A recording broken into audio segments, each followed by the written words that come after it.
सोचो, अगर एक ऐसा टावर मास्टर जिसने दुनिया बचाने के लिए अपनी जान तक दे दी और फिर लौट कर आया एक कमजोर और बेकार मेज के रूप में। और सबसे बड़ा ट्विस्ट तो यह है कि उसका खुद का टावर ही अब बर्बादी के कगार पर खड़ा है। अब सवाल यह है, क्या एक प्रॉब्लम चाइल्ड दोबारा सब पे राज कर पाएगा? ये बात जानने के लिए आपको देखना पड़ेगा पूरा वीडियो। तो वीडियो में हम देखते हैं आगे। वीडियो के स्टार्टिंग में हम देखते हैं अपने एमसी के अंदर तलवार घुसा हुआ होता है, उसके चारों तरफ सारे लोग मरे पड़े हुए होते हैं, उनके खून चारों तरफ जमीन पे होता है। अपना एमसी कहता है, अगर कोई जिंदा है तो मुझे जवाब दो, क्या यहाँ पे कोई सर्वाइवर है? अगर तुम बोल नहीं सके और तुम हिल डुल नहीं सके तो बस थोड़ा सा आवाज ही कर दो प्लीज। लेकिन उसको कुछ आवाज नहीं होता। फिर वो अपने मन में सोचता है, तो आखिर में यहाँ पे कोई भी नहीं है मेरे अलावा, बस मैं ही एक सर्वाइवर बचा हूँ। फिर वो सामने देखता है, उसके सामने एक डीमन का कटा हुआ सिर रहता है। हमें उस बंदे के बारे में अपना एमसी बताता है, वो इंसान जिसने डीमंस को पहली बार लीड किया था और ह्यूमैनिटी को कोलैप्स कर दिया था, और वो है द हाई प्रीस्ट। एक डीमन एक छोटे बच्चे को खाने की कोशिश कर रहा होता है, तभी अपना एमसी वहाँ पे मैजिक करता है, जिसकी वजह से वो डीमन टूट जाता है और वो बेबी को बचा लिया जाता है। फिर अपना एमसी अपना बात कंटिन्यू करके कहता है, हमारे जो वार था डीमंस के अगेंस्ट, उनमें से जो डीमनिक रियलम से आए थे और जो व्हाइट टावर के मेजेस थे जो कि मुझे फॉलो करते थे, उन्होंने अपना सारा कुछ यहाँ पे झोंक दिया ताकि ह्यूमैनिटी को फ्यूचर को प्रोटेक्ट कर सके। हम देखते हैं अपना एमसी और वो हाई प्रीस्ट के बीच में युद्ध हो रहा होता है। फिर अपना एमसी कहता है, अगर ये चीज हम नहीं करते तो इसे कोई भी नहीं कर पाता। लेकिन सीन प्रेजेंट में शिफ्ट होता है। हम देखते हैं अपने एमसी के सामने एक लड़की आगे होती है। वो कहती है, अप्रैल 28 3:20 PM। वो लड़की कहती है, मैंने हाई प्रीस्ट के डेथ को कंफर्म कर लिया है। अपना एमसी उसको देख के कहता है, क्या एडना? हमें उस लड़की के बारे में बताया जाता है, वो है दुनिया का फाइनल ड्रैगन जो कि सब कुछ ऑब्जर्व करता है और हिस्ट्री का रिकॉर्ड रखती है। उसका नाम है एडना सोल लपेस। वो लास्ट ड्रैगन कहती है, मैजिक टावर की टावर मास्टर, तुम्हारे लिए एक अच्छी न्यूज है और एक बुरी न्यूज है। अपना एमसी कहता है, मुझे पहले बुरी न्यूज सुनना है। फिर वो लड़की कहती है, जैसे कि हमने एक्सपेक्ट किया था, डिमोनिक आर्मी व्हाइट टावर के अंदर घुस गए और उसी प्रोसेस में बहुत सारे मेजेस मारे गए और मेज टावर भी आधा डिस्ट्रॉय हो गया है और मेजेस और रिसर्च सोर्सेज भी अब बहुत सारे डिस्ट्रॉय हो गए हैं। फिर अपना एमसी उससे पूछता है, तो गुड न्यूज क्या है? फिर वो लास्ट ड्रैगन कहती है, गुड न्यूज ये है कि इंपीरियल फोर्सेस हमने जितना एक्सपेक्ट किया था उससे भी ज्यादा पहले आ गए, इसलिए कुछ सर्वाइवर्स को उन्होंने सेव कर लिया, इंक्लूडिंग तुम्हारे डिसाइपल्स। फिर अपना एमसी कहता है, चलो ये अच्छी बात है। फिर वो लड़की कहती है, क्या तुम आज की चॉइस को रिग्रेट करते हो? फिर अपना एमसी कहता है, नहीं, मैं इसे रिग्रेट नहीं करता। जो भी लोग यहाँ पे आए थे मैंने ही उन्हें सिलेक्ट किया था और यहाँ पे लाया था। मैं उन लोगों के सामने ये कभी नहीं कह सकता कि मैं चॉइस को रिग्रेट करता हूँ। फिर वो लास्ट ड्रैगन कहती है, क्या तुम्हें और भी कुछ कहना है? फिर अपना एमसी खून खांसते हुए कहता है, मेरे डिसाइपल्स को टाइम टू टाइम थोड़ा सा ध्यान रख लेना, वो लोग अभी भी यंग है तो मैं श्योर हूँ कि वो घबरा रहे होंगे। वो लास्ट ड्रैगन कहती है, मैं ओकेजनली उनको चेक करूंगी। फिर अपना एमसी हंस के कहता है, एक ड्रैगन जो कि ह्यूमन के सामने अपना सर झुका रही है। वो लास्ट ड्रैगन कहती है, हाँ तुम इसके हकदार हो, और कहती है, ये कॉन्टिनेंट और मैं तुम्हारे व्हाइट टावर मेजेस के हीरोज के सेक्रीफाइस को कभी भी नहीं भूल सकते। फिर अपना एमसी कहता है, वेल ऑफ कोर्स ऐसा ही होना चाहिए। फिर वो अपने मन में सोचता है, अगर मैं कहूँ कि मैं रिग्रेट नहीं करता हूँ तो ये एक झूठ होगा। शायद मैं बेस्ट मैच हो सका हूँ लेकिन मैं एक अच्छा लीडर नहीं था। अगर मुझे एक और अपॉर्चुनिटी मिलता तो भले ही मुझको विलन बोलते तो भी चलता, लेकिन मैं सेल्फिशली जीना चाहता मेरे लोगों के लिए, मुझे वैसे ही जिंदगी जीना है। फिर वो लास्ट ड्रैगन अपने एमसी की आंखों में हाथ रखती है और कहती है, अप्रैल 28 3:47 पे मैंने ये कंफर्म कर लिया कि व्हाइट टावर मेजेस के टावर मास्टर ऑस्कर सेज मारे गए। और वो अपने नोट्स में लिख रही होती है कि हाई प्रीस्ट मारा गया। उसके साथ साथ व्हाइट टावर के 132 लेवल के 6 मेजेस मारे गए इस दौरान, और व्हाइट टावर के 19 लेवल के 7 मेजेस मारे गए इस दौरान, व्हाइट टावर के लेवल 2 का 8 मेजेस मारे गए इस दौरान, और व्हाइट टावर के लेवल 9 मेज टावर मास्टर ऑस्कर सेज इस दौरान मारे गए। फिर सीन शिफ्ट होता है। हम देखते हैं एक टावर जैसी जगह को, वहाँ पे एक लड़का बेड में सोया होता है और उसके पास एक लड़का पानी लेके आया होता है, और वहाँ पे अपना एमसी का रीइंकार्नेशन हो गया होता है। अपना एमसी अपने बिस्तर से उठता है, जिसकी वजह से उसका हाथ उस बंदे के हाथों में लगता है और उस बंदे के हाथों से वो पानी उसके ऊपर गिर जाता है। वो ब्लू बाल वाला बंदा कहता है, हे तुम्हारे वजह से मैं गीला हो गया, मैं तुम्हारे टावल को स्विच करने आया था, तुम्हारा स्लीपिंग हैबिट तो बहुत ज्यादा खराब है और जब मैं तुम्हारा ख्याल रखता हूँ तुम उसके लिए ग्रेटिट्यूड भी फेस नहीं करते। फिर अपना एमसी कहता है, क्या स्लीपिंग हैबिट्स? मैं सो गया था और वो भी डिफेंसलेस स्टेट में, ऐसा कैसे हो सकता है? नहीं, सबसे ज्यादा जरूरी मुझे तो मर जाना चाहिए था ना। हाँ? फिर वो ऐसा कह के जब वो अपने दिल पे हाथ रखता है तभी उसका दिल धड़कने लगता है। अपना एमसी कहता है, हाँ आखिर मेरा हार्ट ऐसा कैसे धड़क रहा है? मैं श्योर हूँ कि हाई प्रीस्ट ने मेरे दिल को फाड़ दिया था। फिर वो बंदा चिल्ला के कहता है, हे आखिर क्या चल रहा है यहाँ पे? क्या तुम उठ गए? वो बंदा दरवाजे को तोड़ के अंदर आ गया होता है। वो ब्लू वाला उसको देख के बहुत ज्यादा डर जाता है और उसको शांत करने लगता है और कहता है, एल्डर शांत हो जाइए, उसके आँख खोल ले, अभी 5 मिनट भी नहीं हुआ तो प्लीज शांत हो जाइए। वो एल्डर कहता है, सामने से हट जाओ फ्रैंक, मैं बहुत बार इसको सह लिया हूँ, इस बार मैं इसको मार मार के इसको मुर्गा बना दूंगा। वो फ्रैंक कहता है, वो अभी भी पेशेंट है। फिर अपना एमसी कहता है, मैं कैसे जिंदा हूँ? फिर वो एल्डर गुस्सा करके कहता है, हाँ तुमको तो ये हैरानी हो रही होगी ना कि तुम जिंदा हो। फिर अपना एमसी कहता है, जैसे कि मैं तुम्हारा कपड़े को देख पा रहा हूँ उससे मुझे ये लगता है कि तुम व्हाइट टावर के एक मेज हो, तो अभी का करंट सिचुएशन मुझे एक्सप्लेन करो, वो भी डिटेल में। ऐसा वो बहुत ज्यादा एरोगेंटली कह रहा होता है। होता है और इनफॉर्मली वे में कह रहा होता है। फ्रैंक कहता है क्या गलत चल रहा है इस लड़के के साथ? वो एल्डर उस बात को सुन के एकदम पत्थर का मूर्त बन जाता है और कहता है क्या तुम्हें एक्सप्लेन करूं? ऐसा कि वो बहुत ज्यादा गुस्सा हो जाता है और कहता है इस बार तुम पक्का मार खाओगे, मैं तुमको अपने घुटने में लाके रहूंगा। ऐसा कह के वो एमसी पे अपना हाथ उठाता है। उसके हाथ को आते हुए अपना एमसी देखता है और कहता है क्या एक अटैक, क्या एक एसोसिनेशन अटैक है जो कि डीमंस ने कराया है? अगर ऐसा है, ऐसा कह के वो अपना पावर को इस्तेमाल करता है और कहता है विंडशील्ड। ऐसा कहता है तो विंडशील्ड आ जाता है और उसके हाथ को इंस्टेंटली ब्लॉक कर देता है और एल्डर के हाथ की हड्डी टूट जाता है। ये सब वो अपने मन में सोच रहा होता है और अपने मन में सोचते हुए कहता है ये एक लो लेवल का मैच है जिसको कि पता भी नहीं है कि इसके साथ क्या होगा और ये रेकलेसली अटैक कर रहा है। लेकिन हम तभी देखते हैं एल्डर का जब हाथ उस बैरियर पे लगता है तो वो बैरियर गायब होने लगता है। अपना एमसी कहता है क्या मेरा विंडशील्ड डिसअपीयर हो रहा है? वेट, ये कितना ज्यादा पैथेटिक मैजिक है। फिर वो एल्डर अपने हाथ को रोक लेता है और कहता है ओह तुम, ये शील्ड तो अच्छा था, लगता है कि तुम इस बार कुछ अच्छा करके दिखा। तो एम्बेजलमेंट के रिसर्च की डिसिप्लिनरी एक्शन को अभी मैं पोस्टपोन कर रहा हूँ, तो अभी के लिए तुम अपना रिकवरी पे ध्यान दो। फिर वो वहां से जाने लगता है। वो फ्रैंक कहता है अच्छे से जाना सर। फिर फ्रैंक मुड़ के अपने एमसी से कहता है क्या तुम पागल हो गए हो? अपना एमसी अपने कांपते हुए हाथों को देख के सोच रहा होता है मैंने जब अपना विंडशील्ड को इस्तेमाल किया और वो तुरंत ही गायब हो गया, आखिर मैं कितने सालों तक सो रहा था। फ्रैंक कहता है तुम एल्डर मैक्सिम की पर्सनालिटी के बारे में जानते हो, फिर भी तुम ऐसा हरकत कर रहे हो। अपना एमसी अपने मुट्ठी को कस लेता है और कहता है मेरा माना सर्किट, माना क्वांटिटी और माना प्योरिटी वो तो सब कचरे हैं, क्या ये सच में मेरा बॉडी है? आखिर मेरे बॉडी को हुआ क्या है? फिर वो फ्रैंक से पूछता है आखिर ये कौन सा दिन है? फ्रैंक उसकी बात सुन के कहता है ये सितंबर 21 है और तुम अनकॉन्शियस हो गए थे। फिर अपना एमसी कहता है क्या मैं 5 महीने के लिए सो रहा था? फ्रैंक कहता है आखिर तुम किस बारे में बात कर रहे हो, तुम तो बस एक दिन के लिए सो रहे थे। फिर अपना एमसी उसकी बात सुन के कहता है हाँ छोड़ो जो भी हो, जल्दी से लॉयड को बुलाओ, अगर वो यहाँ पे नहीं है तो गिली और सासा को बुलाओ, मैं उन्हीं से सारा एग्जैक्ट सिचुएशन को सुनना चाहता हूँ। फ्रैंक कहता है क्या? फ्रैंक अपने मन में सोचता है वो एक्टिंग नहीं कर रहा है, क्या उसके मेमोरीज चले गए? फिर वो अपने एमसी से कहता है उन धोखेबाजों के बारे में भूल जाओ, आखिर तुम टावर मास्टर के नेम को इतना ज्यादा इनफॉर्मली क्यों ले रहे हो? फिर अपने एमसी पूछता है क्या धोखेबाज? फ्रैंक कहता है कि तुम उसके बारे में भी भूल गए, क्या ये इस चीज का साइड इफेक्ट है? फिर फ्रैंक कहता है लॉयड स्कुल्टेज हमारे व्हाइट टावर को छोड़ दिया और रेड टावर के टावर मास्टर का डिसाइपल बन गया और Gilead demonic high level magic book को चोरी करके यहाँ से भाग गया। फिर अपना एमसी गुस्सा हो जाता है, कहता है आखिर तुम ऐसा बकवास क्यों कर रहे हो, क्या तुम बुलशिट बात कर रहे हो? फिर वो उसकी तरफ सामने से देखता है और सोचता है क्या इसके सराउंडिंग एयर में कोई भी शेकिंग नहीं है, तो क्या ये सच बोल रहा है? फिर अपना एमसी कहता है हाँ तो सासा अभी इस मैजिक टावर के मास्टर है। हाँ वो इनक्रेडिबल तो है लेकिन एक 5 साल का बच्चा एक मैजिक टावर का मास्टर कैसे बन सका? फिर फ्रैंक कहता है तो क्या 20 साल का होना जरूरी है क्या? फिर अपना एमसी मन में सोचता है हाँ ऐसे भी कुछ लोग हैं जिनके पास इनक्रेडिबल इमेजिनेशन है। फिर वो खुद से कहता है आखिर तो एक यंग किड पे कैसे गुस्सा कर सके ऑस्कर स्टेज, लेकिन एक फेब्रिकेशन के लिए ये थोड़ा सा नेचुरल है। फिर वो जब मिरर में अपने आप को देखता है तो वो शॉक हो जाता है, अपने चेहरे को वो पकड़ के कहता है आखिर तुम कौन हो? फिर सीन शिफ्ट होता है, अपना एमसी एक कुर्सी में बैठा होता है और नीचे देख रहा होता है। वो सोचता है मैं ये सब देखे बिलीव नहीं कर सकता, तो ये है मेरे मरने के 20 साल का बाद का सीन, ये तो बहुत ज्यादा डेवलप हो गया है। अच्छा तो जो चमक रहा है वो स्ट्रीट लाइट्स है, ऐसा ही उन्होंने कहा था ना, और जो वो चीज है वो कार है, और ये सब मैजिक इंजीनियरिंग रेवोल्यूशन की वजह से पॉसिबल हो पाया है। अगर वो इसे देख पाते तो वो बहुत ज्यादा खुश हो जाते। उस जमाने में जब दुनिया खत्म हो रही थी तो सभी लोग जिनके पास टैलेंट था उन्होंने सारा कुछ गिव अप कर दिया ह्यूमैनिटी के फ्यूचर को बचाने के लिए। फिर वो सोचता है तो चलो छोड़ो उन सब के बारे में, अभी के लिए मैं इस बॉडी के रियल ओनर के बारे में थोड़ा कुछ जानना चाहूंगा। फिर उस बॉडी के रियल ओनर के बारे में बताया जाता है, उसका नाम है ऑस्कर क्रिश्चियन। वो जब 10 साल का था वो तभी व्हाइट टावर में एंट्री किया था और अभी वो 20 साल का हो गया है और वो एक लेवल 1 मैच है जो कि एक फॉलन नोबल फैमिली से है। इसके पास एक सुंदर सा चेहरा तो है लेकिन इसका मैजिक बहुत ज्यादा घटिया है। 20 साल की उम्र में भी बस लेवल 1, ये कितनी दुख की बात है। और इसी वजह से शायद वो बहुत ही ज्यादा परेशान था, इसलिए उसने रिसर्च किया और एक इलीगल एलिक्सर को परचेस किया और उसके बाद वो मर गया। हाँ तो अभी ये सेंस बना रहा है, अगर वो सक्सेसफुल हो जाता तो ये जरूर उसकी माना की क्वांटिटी को बढ़ा देता और वो भी बहुत ज्यादा, लेकिन अगर ये फेल हो जाता तो उसकी लाइफ डेंजर में आ जाती और वो मर जाता, इसलिए इसको इलीगल कहा जाता है। फिर वो सोचता है फ्रैंक ने कहा मैं पूरा दिन अनकॉन्शियस रहा ये एलिक्सर लेने के बाद, लेकिन ऑनेस्टली ये लड़का तो माना आउटब्रस्ट के कारण कब का मर जाना चाहिए था। फिर वो कुछ महसूस करता और कहता आखिर क्या है, इसके पास तो लेवल 1 मैच के हिसाब से बहुत ज्यादा माना है और इसके पास जो माना है वो बहुत ज्यादा प्योर है और अभी तक इसको रिफाइन भी नहीं किया गया है। क्या ये सब वो चीप इलीगल एलिक्सर से ऑब्टेन किया है? मॉडर्न सोसाइटी तो बहुत ज्यादा अमेजिंग है। फिर हम देखते हैं उसमें से कुछ खून के छींटे होते हैं। अपने एमसी उसको देख के कहता है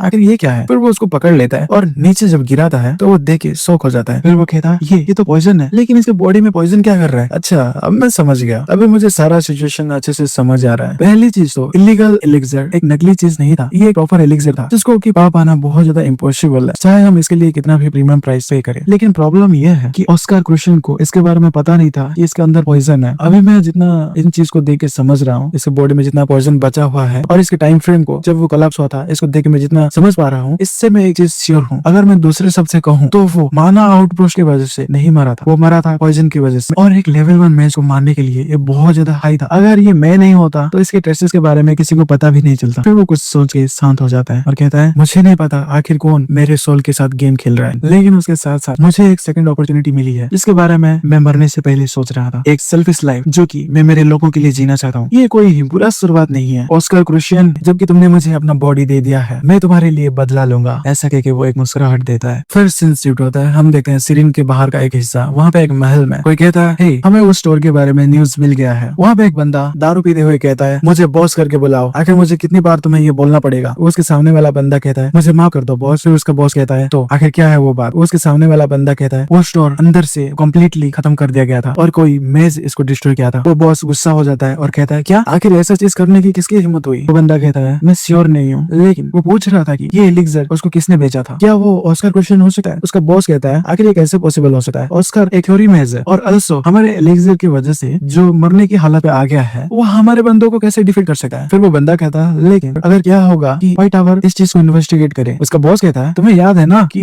ऐसा करने के लिए किसने कहा था। वो आदमी भी व्हाइट टावर का रिंग को पहना था जिसने हमें ये रिक्वेस्ट किया था, वो भी एक व्हाइट टावर का मेज था। कोई कहता है, किसे पता है। आखिर कौन जानता है कि उस तरह का इडियट्स कहाँ से हो सकते हैं। वो दोनों बॉस और उसके बंदे घबरा जाते हैं और कहते हैं, आखिर कौन है। हम देखते हैं अपना एमसी वहाँ पे खिड़की से आगे होता है। वो लोग कहते हैं, क्या ऑस्कर क्रिश्चियन। अपना एमसी कहता है, उस बोतल में जो थोड़ा सा हिस्सा बच गया था, मैंने उस सेंट को ट्रा किया और मैं यहाँ पे आ गया। मैंने जितना सोचा था उससे भी ज्यादा लोग इस चीज में इन्वॉल्व है। ये तो परेशानी की बात है। वो बॉस कहता है, आखिर कैसे, तो तुमने ही मेरे स्टोर को डिस्ट्रॉय कर दिया। अपना एमसी कहता है, हाँ तुम सही कह रहे हो, ये मैंने ही किया है और मैं तुम दोनों जो बात कर रहे हो उस चीज में इंटरेस्टेड हूँ। तो चलो डिस्कशन को कंटिन्यू करते हैं। उनका बॉस कहता है, हाँ मैं तो सोच रहा था कि मैंने कुछ देखा ही नहीं है, ऐसा सोच के मैं तुम्हें छोड़ दूंगा, लेकिन अभी मार दो इसे। उसका बंदा सुन के कहता है, ठीक है सर। ऐसा कह के वो अपना तलवार लेके अपने एमसी पे अटैक करने के लिए आगे बढ़ता है। फिर अपना एमसी कहता है, अच्छा तो तुम ये गेम खेलना चाहते हो तो मैं भी पीछे नहीं हटने वाला। विंड कटर ऐसा कह के वो एक मैजिक स्पेल इस्तेमाल करता है जिसकी वजह से वो बंदा घुटने में आ जाता है। हम देखते हैं उस बंदे का गला कट चुका होता है और वो वहीं पे खत्म हो जाता है। मैं ये बिलीव नहीं कर पा रहा हूँ कि इसका बस सर कटा है। ये तो मुझे उस हाई प्रीस्ट का याद दिला रहा है। वो बॉस ये देख के गुस्सा हो जाता है, कहता है, तुम बचे, तुम कमीने कुतिया के बचे। ऐसा कह के वो अपना गन को निकाल लेता है और धड़ाधड़ अपने एमसी पे गोलियां मारने लेता है। फिर अपना एमसी कहता है, ये तो इंटरेस्टिंग है। फिर वो विंडशील्ड को एक्टिवेट करता है और कहता है, मैंने कोई भी माना को डिटेक्ट नहीं किया। आखिर ये पावर को प्रोड्यूस करने के लिए कौन सा प्रिंसिपल यूज किया जा रहा है। जब वो बॉस अपने एमसी को विंडशील्ड से उस बुलेट्स को रोकते हुए देखता है, वो कहता है, क्या तुमने बुलेट्स को रोक लिया। अपना एमसी कहता है, क्या इसको बुलेट कहा जाता है। ये तो बढ़िया चीज है, लेकिन अभी के लिए मैं इसको तुम्हारे पास लौटा रहा हूँ। ऐसा कह के वो बुलेट्स को उसकी तरफ रिफ्लेक्ट कर देता है जिसकी वजह से उस बॉस को बहुत सारे बुलेट्स लगते हैं। फिर वो बहुत ज्यादा गुस्सा हो जाता है और कहता है, तुम कमीने। अपना एमसी कहता है, हाँ राइट, मैं तो बताना भूल गया था कि अभी जल्दी तुम्हारे अंडरलिंग्स यहाँ पे नहीं आ पाएंगे क्योंकि इस रूम का सारा साउंड ब्लॉक कर दिया गया है, समझे। वो बॉस कहता है, नहीं ऐसा कभी नहीं हो सकता, बस एक लेवल 1 का मामूली सा मेज साइलेंस को कैसे कास्ट कर सकता है। ये तो एक लेवल 5 का मैजिक स्पेल है। फिर अपना एमसी कहता है, हाँ ये साइलेंट स्पेल नहीं था, ये मेरा साउंड बाइंड स्पेल था। मैंने जितना भी इस रूम का साउंड था उन सबको बाइंड कर दिया ताकि वो बाहर ना जा सके। तो फिर शुरू करें। मैं चाहता हूँ कि तुम मेरा क्वेश्चन का आंसर दो, आखिर मुझे चोट पहुंचाने का कोशिश कौन किया है। वो बॉस कहता है, मैं ये नहीं कहने वाला। फिर अपना एमसी उसके मुंह पे एक लात दे के मारता है और कहता है, क्या तुम्हारा प्राइड तुम्हारी लाइफ से ज्यादा वैल्यूएबल है। बुरा नहीं है। ऐसे क्योंकि वो एक मैजिक कास्ट करने लगता है जिसकी वजह से वो बॉस बहुत ज्यादा दर्द में चिल्लाने लगता है। फिर अपना एमसी कहता है, जबकि मैंने अभी तुम्हारे बॉडी में विंड को चैनलाइज कर दिया तो तुम्हें ऐसा फील होगा कि हजारों नीडल्स तुम्हारे बॉडी में घुस रहे हैं, वो भी अंदर से। मैं इन लोगों को टर्चर करना पसंद नहीं करता। फिर वो अपने मन में सोचता है, अगर ये ज्यादा शोर मचाया तब क्या होगा। फिर कहता है, सो देन शुरू करे। ऐसा करके वो उसके सर पे अपना पैर को रखता है जिसकी वजह से वो बॉस कहता है, प्लीज मैं तुम्हें सब कुछ बता दूंगा, प्लीज रुक जाओ। अपना एमसी कहता है, हाँ तो अच्छी बात है, तुमको जितना भी पता है पैट्रन के बारे में मुझे जल्दी से बताओ। फिर वो बॉस आते हुए कहता है, उन्होंने हमें एक एलिक्सर दिया और कुछ केस दिया और उन्होंने कहा कि मैं इसको चीप प्राइस में सेल करूं और मैं उसे रिजेक्ट नहीं कर सकता था। फिर अपना एमसी कहता है, तो वो कैसा दिखता है। बॉस कहता है, उसने अपने ऊपर एक हुड पहना था तो हम उसके फेस को देख नहीं पाए, लेकिन वो डेफिनेटली एक व्हाइट टावर रिंग को पहना था। अपना एमसी कहता है, और उसके बाद फिर अपना एमसी मन में सोचता है, हाँ ये प्रोबेबली इस आदमी को पागल बनाने के लिए पहना होगा। फिर वो बॉस कहता है, और उसका सेंट थोड़ा सा यूनिक था, एक रिफ्रेशिंग क्लियर मिंट जैसा स्मेल हो रहा था, मुझे बस इतना ही पता है। फिर अपना एमसी मन में सोचता है, क्या मिंट स्मेल, हाँ मैं इसको याद रखूंगा। फिर अपना एमसी उससे पूछता है, मेरे मरने के बाद तुम मेरे साथ क्या करने वाले थे। फिर वो बॉस कहता है, अच्छा उसके बारे में अभी के लिए व्हाइट टावर बिजी है, उनको 4 मेन मैजिक टावर से निकालने की कोशिश किया जा रहा है, तो वो इस चीज के लिए इन्वेस्टिगेशन कंडक्ट नहीं करेंगे। फिर अपना एमसी कहता है, वेट क्या मेन मैजिक टावर से अपना व्हाइट मैजिक टावर को निकाला जा रहा है, आखिर तुम किस बारे में बात कर रहे हो। फिर वो बॉस कहता है, इसके बारे में तो मुझसे ज्यादा तुमको पता होना चाहिए। फिर अपना एमसी कहता है, मैंने जब उस एलेक्सर को लिया मैं सब कुछ भूल गया हूँ, क्या तुम मुझे नहीं बताने वाले। फिर वो बॉस कहता है, हाँ मैं तुम्हें सब डॉक्यूमेंट देने वाला हूँ, और कहता है मुझे माफ कर दो। उसकी बात सुन के अपना एमसी साइलेंट हो जाता है। फिर वो बंदा डॉक्यूमेंट्स को निकाल के अपने एमसी को कांपते हुए देने लगता है और कहता है, ये सारे रेलिवेंट डॉक्यूमेंट्स हैं और आपने जो भी फीस को पे किया था मैं वो सभी आपको वापस कर दूंगा। अपना एमसी उस डॉक्यूमेंट को लेते हुए कहता है, व्हाइट टावर मैं इसी से शुरुआत करता हूँ। फिर वो पढ़ता है, अप्रैल 28 को डेजिग्नेट किया जाएगा the day of white night के तौर पे, क्योंकि एम्परर ने ऑस्कर सेज के सेक्रीफाइस को देके उनको एक बड़ा बेनिफिट दिया और उनको 30 साल टैक्स से मुक्त किया। लेकिन सारे मैजिक टावर्स के बीच में पिछले साल सबसे ज्यादा घटिया रिजल्ट व्हाइट टावर ही प्रोड्यूस किया था। 20 साल पहले जो हादसा हुआ था उसके बाद से व्हाइट टावर उसके ग्लोरी को वापस नहीं पा पाया। और आज रात के व्हाइट नाइट फेस्टिवल में इंपीरियल फैमिली एक इंपोर्टेंट अनाउंसमेंट करने वाला है और एक्सपर्ट ये कह रहे हैं कि व्हाइट टावर का मैजिक को एडवांस ना कर पाना ये एक बड़ा प्रॉब्लम है। फिर अपने एमसी मैन में सोचा क्या व्हाइट टावर ने मैजिक को एडवांसमेंट नहीं किया, वो आगे नहीं बढ़ा पाए, लेकिन मैंने तो एडना को सारे डॉक्यूमेंट्स दिए थे ताकि ऐसा कुछ कभी ना हो। मैं बाद में इस मैटर में सेपरेटली देखूंगा। और ये सेकंड लाइन में लिखा है कि व्हाइट टावर सबसे ज्यादा घटिया बिजनेस प्रोडक्ट को प्रोड्यूस किए हैं। फिर वो उस बॉस से कहता है हे मुझे बताओ आखिर ये 4 मेन मैजिक टावर्स कौन सा बिजनेस रन कर रहे हैं। वो बॉस कहता है हाँ मैं बताता हूँ। फिर वो बताता है कि येलो टावर ऑफ ईस्ट जो कि लाइटिंग को कंट्रोल करता है उसने एक ग्रेट मैजिक इंजीनियरिंग एरा को ओपन किया और उन्होंने रेवोल्यूशनरी आइटम्स को क्रिएट करने में कंट्रीब्यूट किया और उन्होंने ही स्ट्रीट लैम्प्स और कार्स वगैरह बनाई है। और second the blue tower of the south वो ड्रिंकिंग वाटर एग्रीकल्चर और पोशंस बनाते हैं। और तीसरा desert hailing red tower of the west वो लोग मॉन्स्टर को खत्म करते हैं, मॉन्स्टर से लोगों को प्रोटेक्ट करते हैं। फिर अपना एमसी कहता है तो व्हाइट टावर क्या करता है। फिर वो बॉस कहता है